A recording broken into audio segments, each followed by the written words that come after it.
Yo mga idol, kamusta? Sports Talk PH nga pala. Ang hamon kay Jerusalem, pag-usapan natin yan mga idol. Ngunit bago ang lahat ay huwag kakalimutang mag-subscribe at i-click ang notification bell button for more sports talk. So kagabi nga lamang po ay dumating na ng bansang Pilipinas ang ating pambato na si current WBC Minimum Weight World Champion Melvin Jerusalem, kung saan sinalubong ito ng mga media at fans upang batiin at ma-interview ito gawa ng napaka-impresibo niyang pagkapanalo sa Japan kontra sa former undefeated Japanese World Champion na si Yudai Shigeoka. Talagang namangha ang lahat sa ating kababayan, gawa ng halos walang nag-aakala na mananalo siya sa laban na ito. Pero pinatunayan niya sa lahat na mali ang inaakala nila matapos niyang pabagsakin ng kampyon ng 2 beses sa naging bakbakan nila.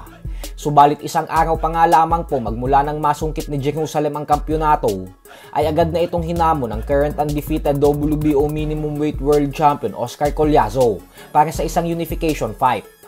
Ayon sa pambato ng Puerto Rico ay binabati niya umano si Jerusalem sa pagkapanalo nito, pero handa na daw siyang makipag-unification sa ating pambato. Kaya naman kung gusto daw ni Jerusalem ng rematch ay pwede na daw nila itong gawin.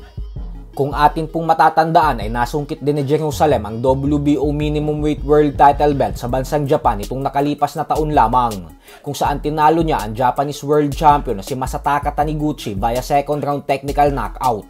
Subalit agad nga pong nawala kay Jerusalem ang WBO World Title Belt nang depensahan niya ito kay Collazo nitong buwan ng Mayo taong 2023 dahil tinalo siya ni Collazo via 7th round stoppage.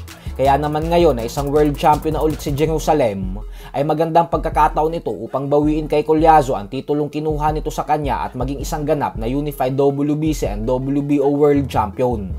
Kasalukuyang may undefeated record si Collazo na 9 wins with 7 knockouts at walang talo. 2 beses niya nang matagumpay na nadepensahan ang kanyang titulo magmula nang talunin niya si Jerusalem mag-iisang taon pa lamang ang nakakalipas. Kaya naman napaka-aktibo din talaga ng kampiyon na ito. Sa kabilang banda naman mga idol ay kulang-kulang 2 linggo na nga lamang po ang inaantay natin at magaganap na ang bigating mega showdown and world title fight sa pagitan ng current WBC Junior Welterweight World Champion Devin Haney at ng top contender and knockout artist na si Ryan Garcia. At kanina nga lamang po ay muli na namang nag-ingay si Garcia sa social media matapos nitong ipasilip sa publiko ang footage kung saan pinabagsak niya ang kanyang sparring partner.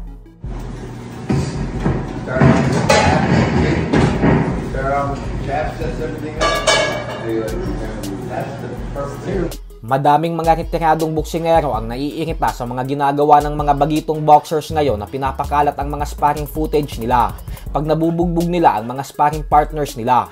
Bagamat daw kasi wala namang opisyal na batas na bawal ipasilip ang mga sparring footage, ay ugali na daw ito ng mga old school fighters na panatiliing pribado ang mga sparring session upang hindi mapahiya ang mga boksingero kung nagugulpi nila. Kaya naman bagamat pinatulog ni Pacquiao si Amir Khan sa sparring dati at mismong si Freddie Roach ang nagsabi na may footage sila nito, ay talagang hindi nila ito pinapasilip sa publiko.